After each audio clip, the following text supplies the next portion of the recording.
ព្រាយប្រុសកម្ពស់2ម៉ែត្រជាងចង់ស៊ីគោដែលគ្រួសាររបស់គាត់ចិញ្ចឹមចំពោះសាច់រឿងដែលគាត់បានចែករំលែកមកហ្នឹងគាត់មានឈ្មោះថាបងសាក់ប្រាប់ថារឿងមួយនេះវាកើតឡើងកាលពីឆ្នាំ2015អំឡុងឆ្នាំ2015គឺជាពេលមួយដែលគាត់កំពុងតែមានបញ្ហានៅកន្លែងធ្វើការរបស់គាត់ដោយសារតែគាត់មានបញ្ហានៅកន្លែងធ្វើការគាត់ក៏សម្រេចចិត្តថាឈប់ធ្វើការមករយៈធំហើយលែងរស់នៅភ្នំពេញទៀតគាត់ត្រឡប់ទៅរស់នៅស្រុករបស់គាត់អីចឹងណាស្រុកភូមិរបស់គាត់គឺជាស្រុកភូមិដែលនៅទីរៀងដាច់ស្រយាលអីទេប៉ុន្តែអ្នកស្រុកអ្នកភូមិរបស់គាត់គឺគេនៅតែមានជំនឿតាក់ទងជាមួយនឹងរឿងអ្នកតារឿងចូលរូបរឿងខ្មោចរឿងព្រាយរឿងអាបអីអស់ហ្នឹងគឺអ្នកស្រុកអ្នកភូមិរបស់គាត់គឺនៅតែជឿអញ្ចឹងបើទោះបីជាពេលហ្នឹងឆ្នាំ2015ក៏ដោយតាមពិតជំនឿមួយហ្នឹងតាមដែលគាត់ដឹងមកមិនមែនទៅតែគេជឿថ្មីហ្នឹងទេគេជឿតាំងពីយូរលង់ហើយអាចតាំងពីជំនាន់តាយាយរបស់គាត់អីក៏មានដែរអញ្ចឹងណាចឹងគាត់ថាស្រុកភូមិរបស់គាត់នេះនៅពេលដែលគាត់ទៅនៅហ្នឹងណាក៏ជាពេលដែលគេកំពុងតែល្បីឡើងវិញតាក់ទងជាមួយនឹងរឿងអាបដែរគេថាឲ្យតែពេលយប់ឡើងអញ្ចឹងគឺដឹងតែមានពួកអាបដកកហោះក្បែរជុំវិញក្រោយផ្ទះរបស់អ្នកស្រុកអ្នកភូមិគាត់ដើម្បីទៅស៊ីផុកជ្រាំស៊ីកាប់ស៊ីកូនកាត់អីអញ្ចឹងទៅអញ្ចឹងពេលនេះគឺគេល្បីនិយាយតគ្នាអញ្ចឹងណាប៉ុន្តែបងសាក់គាត់ដែរឃើញតបភ្នែកទេអញ្ចឹងគាត់អត់ហ៊ានអាងថាអាបដែលគេនិយាយហ្នឹងមានមែនឬក៏អត់ទេតាមពិតទៅអារឿងគេនិយាយពីអាបហ្នឹងគឺគេនិយាយតាំងពីគាត់នៅតូចៗមកម៉េះប៉ុន្តែគាត់ដែរឃើញណាអ្នកនរគ្នាផ្ទះរបស់បងសាក់គឺជាផ្ទះឈើបែបខ្មែរដែលមានដីធំទលាខ្លាំងមែនតើជុំវិញផ្ទះរបស់គាត់ប៉ាម៉ាក់របស់គាត់បានដាំដំណាំហូបផ្លែដាំរបៀបថា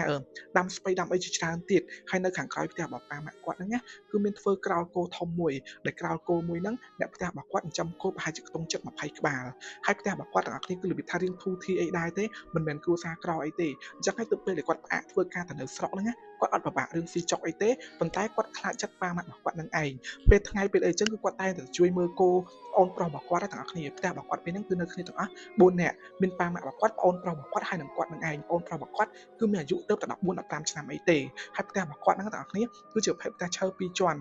ប៉ាម៉ាក់របស់គាត់គឺគេងនៅបន្ទប់ជាន់ខាងលើចំណែកគាត់ហើយនឹងប្អូនប្រុសរបស់គាត់គឺគេងនៅខាងក្រោមផ្ទះប៉ុន្តែក្រោមផ្ទះហ្នឹងក៏អត់មានធ្វើអញ្ចឹងបិទបាំងអីទេទាំងអស់គ្នាដោយសារតែផ្ទះរបស់គាត់សមាជិកតិចពេកអញ្ចឹងណ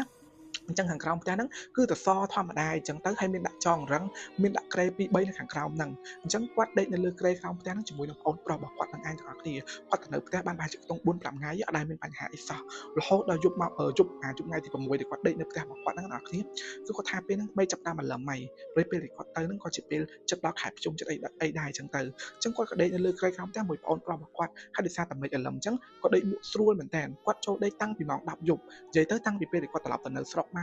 កគាត់អាចដេកម៉ោង12ម៉ោង1ដូចកាលគាត់នៅពេញទេគាត់ចូលដេកតាំងពីម៉ោង10អញ្ចឹងណាទៅពេលគាត់ដេកទៅក៏លក់បាត់អញ្ចឹងទៅចូលដល់ម៉ោង7:01គាត់ភ្ញាក់ដឹងខ្លួនម្ដងទៀតដោយសារតែគាត់ឈឺនោមខ្លាំងពេកគាត់ក៏ក្រោកឈឺនោមនៅខាងក្រោយផ្ទះប៉ុន្តែគាត់អត់ហ៊ានដើរចេញទៅខាងក្រៅទេដោយសារតែពេលហ្នឹងមេឃនឹងអាឡឹមតិចអញ្ចឹងគាត់ក៏នោមពីអាកន្លែងយកของផ្ទះរបស់គាត់ហ្នឹងទៅអញ្ចឹងពេលដែលគាត់នោមអ្នកនរគ្នាគាត់ស្រឡឹងមើលជុំវិញហ្នឹងទៅក៏ឃើញថាបរិយាកាសនៅជុំវិញហ្នឹងគឺវារៀងងឹតហើយគឺវាអាងឹតហ្មងណាអញ្ចឹងគាត់រងាកស្រឡឹងទៅមើលក្រោលគោរបស់គាត់ក្រោលគោរបស់គាត់គឺមានដាក់ភ្លើងពណ៌ពងមាន់មួយដោយសារតែភ្លើងហ្នឹងរបៀបថាដាក់ទៅដើម្បីដេញមូសដូចនេះអញ្ចឹងទៅគឺដាក់នៅកណ្ដាលក្រោលគោហ្នឹងហ្មងហើយគោរបស់គាត់ពេលហ្នឹងនៅពេលគាត់ងាកមើលទៅទាំងអស់គ្នាគាត់ឃើញគោនៅក្នុងក្រោលគឺវាផ្អើលវាដូចផ្អើលអីម្យ៉ាងអញ្ចឹងវាស្រែកអ៊ំម៉ហើយមិនមែនស្រែកតែមួយពីរណាគឺស្រែកសឹងតែមកក្រោលគោហ្នឹងឯងស្រែកអ៊ំម៉បដាក់គ្នាហ្មងចឹងពេលហ្នឹងគាត់ក៏លក្ខណៈផ្ទៀងមើលច្បាស់ថាវាមានរឿងអីមែនតើមានអ្នកណាគេចូលក្រោលគោរបស់គាត់អត់ទៅពេលដែលគាត់មើលទៅទាំងអស់គ្នាគាត់ឃើញស្រមោលខ្មៅស្ទង់ដើរជុំវិញក្រោលគោរបស់គាត់ដើរចុះដើរឡើងជុំវិញក្រោលគោគាត់មើលទៅគាត់ថាអត់ស្រួលទេតិចមានចោលមកលួចវាថាមកលួចគោរបស់គាត់អីចឹងទៅអញ្ចឹងគាត់ក៏ដើរមកក្រោមផ្ទះរបស់គាត់វិញចិត្តកន្លែងដែលគាត់ដេកហ្នឹងគឺមានបថៅទុកចោលមួយអញ្ចឹងគាត់កាន់បថៅហ្នឹងមួយដើរលបទៅក្រោយផ្ទះហ្នឹងវិញសំដៅទៅក្រោលគោអញ្ចឹងណាអញ្ចឹងគាត់ដើរលបទៅពេលដែលគាត់ដើរទៅដល់គោរបស់គាត់ហ្នឹងគឺលែងផ្អើលទៀតហើយប៉ុន្តែអាម្នាក់ដែលគាត់ឃើញអឺតលឹមគឺបាត់ឆឹងហ្មងប៉ុន្តែគាត់អស់ចិត្តហើយណាគាត់ដើរជុំវិញក្រោលគោរបស់គាត់ដើរររបៀបដើររចុះដើររឡើងប៉ុន្តែអត់មានអីទៀតទេទាំងអស់គ្នាប៉ុន្តែនៅពេលដែលគាត់ឈប់ដើររួចងាកស្រឡឹងទៅក្នុងក្រោលគោរបស់គាត់វិញគាត់ឃើញអាមួយហ្នឹងកំពុងតែឈរនៅក្នុងក្រោលគោរបស់គាត់ហ្មងវាមានរូបរាងរបៀបថារាងខៀវហើយកម្ពស់វាគឺ2ម៉ែត្រជាងទាំងអស់គ្នាគាត់ថាខ្ពស់មែនតើគាត់1ម៉ែត្រ70ណាប៉ុន្តែគាត់នៅងើយមើលវាចេះគាត់ថាងើយមើលទាំងអស់គ្នារូបរាងមុខមាត់របស់វាគឺក្បាលតងោលហើយទីសំខាន់មុខរបស់វាគឺខៀវហ្មងភ្នែករបស់វាគឺក្រហមងាកមកស្រឡឹងមើលគាត់ចេះងាកមកស្រឡឹងគាត់ឲ្យបាក់ភ្នែកធំមើលមកគាត់ហើយគោគាត់ពេលហ្នឹងចាប់ដើមស្រែកម្ដងទៀតហើយរត់ពេញក្នុងក្រោលគោហ្នឹងហ្មងណាអញ្ចឹងបងសាក់ពេលហ្នឹងគាត់ឃើញដល់គ្នាគាត់ផាំងមើលហ្មងផាំងមើលទៅវាវិញអញ្ចឹងណាប៉ុន្តែវាក៏ផ្លោះក្រោលគោរត់ចេញទៅវិញបាត់អញ្ចឹងទៅរត់ចេញទៅឲ្យបាត់ឆឹងពេលហ្នឹងគាត់ក៏អត់ទាន់ហ៊ានដេញតាមដែរគាត់រត់ចូលមកក្នុងផ្ទះវិញផ្ទះប្អូនប្រុសគាត់ក្រោកផ្ទះប្អូនប្រុសរបស់គាត់ស្រែក ស្រែកប្រាប់ប៉ាម៉ាក់គាត់ទៀតស្រែកថាមានគេមកចូលក្នុងក្រៅគោពេលហ្នឹងគាត់អត់ហ៊ានប្រកាសទេថាអីដែលគាត់ឃើញហ្នឹងជាមនុស្សឬក៏ជាអីប្រកាសគឺគាត់អត់ហ៊ានបញ្ជាក់ទេអញ្ចឹងគាត់ក៏ស្រែកហៅអ្នកផ្ទះរបស់គាត់នេះហើយប៉ាម៉ាក់របស់គាត់ក៏រត់ចុះពីលើផ្ទះមករត់ចុះមកហើយរត់ទៅកន្លែងក្រៅគោហ្នឹងមើលជុំវិញកន្លែងក្រៅគោហ្នឹងអ្នកនរគ្នាប៉ុន្តែនៅពេលរត់មើលជុំវិញទៅរត់ទៅដល់ក្រោយផ្ទះអីទៀតកាត់ផុកកាត់អីដល់ក្រោយផ្ទះអត់មានឃើញអីទេបាត់ឆឹងមកអ្នកនរគ្នាសូម្បីតែដានជើងអាមួយហ្នឹងក៏អត់ឃើញដែរប៉ុន្តែបងសាក់គាត់ប្រាប់ប៉ាម៉ាក់គាត់ច្បាស់មកថាគាត់បានឃើញតែឲ្យដឹងគាត់ប៉ាម៉ាក់គាត់និយាយត្រឡប់មកវិញអត់អាមួយហ្នឹងគឺព្រាយប៉ាគាត់ធ្លាប់ឃើញដែរប៉ាគាត់ធ្លាប់ឃើញ2ដងទាំងអស់គ្នាគឺឃើញវាដើរក្បែរជុំវិញក្រោយផ្ទះហ្នឹងហ្មងដើរចុះដើរឡើងហើយបើមិនចឹងទេគឺដើរកន្លែងក្រៅគោហ្នឹងចុះឡើងហើយគាត់ធ្លាប់ទាំងបានឃើញវាហ្នឹងលិតគោទៀតលិតគោលិតអីអញ្ចឹងប៉ុន្តែវារបៀបថាអត់ទាន់បានធ្វើអីទេប៉ុន្តែគាត់ទៅទាន់អីសឹងរហូតដែរអញ្ចឹងណាទាំងអស់គ្នាអញ្ចឹងបងសាក់ថានៅពេលគាត់លឺអញ្ចឹងហើយគាត់ព្រឺសបល់ប៉ុន្តែបើឲ្យគាត់ខ្លាចគាត់ខ្លាចទេប៉ុន្តែមុខមាត់របស់មួយហ្នឹងគឺដក់ជាប់នៅក្នុងភ្នែករបស់គាត់ហ្មងគាត់ថាឲ្យតែពេលគាត់បិទភ្នែកគឺគាត់សម្ងាយឃើញរូបភាពមុខអាមួយហ្នឹងហ្មងទាំងអស់គ្នាគឺមុខខៀវៗឲ្យគាត់ឃើញអញ្ចឹងទៅរឿងហ្នឹងក៏រំលងបានប្រហែលជាខ្ទង់មួយអាទិត្យក្រោយមកទៀតនេះគាត់ក៏សឹងតែភ្លេចតងជាមួយនឹងរឿងអាព្រាយហ្នឹងមកលិតគោរបស់គាត់អីហ្នឹងដែរព្រោះអារយៈចុងក្រោយទៀតគឺគាត់លេងឃើញហើយគាត់ដេកក្តៅអត់សូវលក់អីទាំងអស់គ្នាដេកនៅក្រោមផ្ទះអញ្ចឹងគាត់ចេះតែភ្នែកគាត់ស្លឹងទៅកន្លែងក្រៅគោហ្នឹងខ្លាចមានសត្វអីរបៀបថាឃើញវាត្រឡប់មកវិញអញ្ចឹងទៅប៉ុន្តែនៅពេលហ្នឹងគឺវាអត់ឃើញទៀតទេទាំងអស់គ្នាក៏រៀងស្ងាត់បានមួយអាទិត្យហ្នឹងទៅអញ្ចឹងណានៅយប់បន្តទៀតទាំងអស់គ្នាគឺគាត់ដេកនៅលើគ្រែរបស់គាត់ដូចធម្មតាមួយប្អូនប្រុសរបស់គាត់នឹងឯងហើយទម្លាប់របស់គាត់នៅពេលដេកគឺត្រឡប់ភួយម្នាក់មួយប៉ុន្តែទាំងអស់គ្នាមិនអត់គាត់ត្រឡប់ភួយម្នាក់មួយណាប៉ុន្តែនៅពេលដែលគាត់ដេកនៅក្នុងយប់ហ្នឹងគាត់មានអារម្មណ៍ថាមានគេកំពុងទាញភួយគាត់អញ្ចឹងគាត់បើកភ្នែកនិយាយថាតិចយឺតមើលអញ្ចឹងណាចង់ដឹងថាប្អូនប្រុសរបស់គាត់ឬក៏អត់ប៉ុន្តែប្អូនប្រុសរបស់គាត់គឺអត់ទេគឺត្រឡប់ភួយមួយតែឯងនៅពេលគាត់បើកភ្នែកមកវិញហ្នឹងភួយរបស់គាត់គឺនៅធម្មតាវិញអត់មានពីណាទាញទេអញ្ចឹងគាត់ក៏បិទភ្នែកដេកបន្តទៀតអស់ពីគេទាញភួយទាំងអស់គ្នាមិនអត់គឺគេលិតចុងជើងគាត់លិតបាតជើងគាត់លិតចុងជើងរបស់គាត់ជើងរបស់គាត់ពេលហ្នឹងគឺចេញពីក្នុងមុងទាំងអស់គ្នាអញ្ចឹងលិតពេលហ្នឹងគាត់ក៏បើកភ្នែកឡើងសម្លឹងមើលចុងជើងទាំងអស់គ្នា